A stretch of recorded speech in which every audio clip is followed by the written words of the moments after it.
আমি যখন স্কুলে পড়তাম আর কি, তখন এরকম যখন আমাকে প্রজেক্ট দিত তখন এরকমভাবে আমি ডিজাইন করে নিয়ে যেতাম।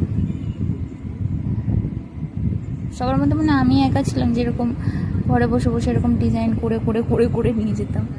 এবার পাশের বাড়ি একটা ভাই, আমি যখন এতদিন পর বাবার বাড়িতে এসেছি, আমার হয়ে গেছে স্কুল ছেড়ে আজ পড়াশুনো করে হয়ে গেছে অনেক বছর, এমএ কমপ্লিট করা হয়ে গেছে, এসেছি তখন পাশের বাড়ি একটা ভাই আমাকে খাতা দিয়ে গেছে, ওর প্রজেক্ট আছে, বলছে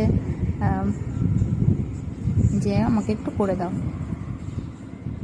ডিজাইন, তো সেটাই করে দিচ্ছি। বেশ ভালোই লাগছে, অনেকদিন পর মনে হচ্ছে যেন স্কুলের কাজ করতে বসেছি আজকে বাড়িতে।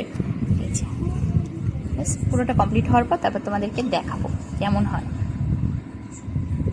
বলেছিলাম যে আমি একটা ভাইয়ের বই কমপ্লিট করছি, তো এই হচ্ছে গিয়ে তার বই আমার কমপ্লিট হয়েছে। একটু নিজের মতো করে করেছি আর কি, টুকটাক অল্প অল্প। এই দুপাশে হচ্ছে ডিজাইন, আর এই হচ্ছে কি কেমন হয়েছে বলো সবাই।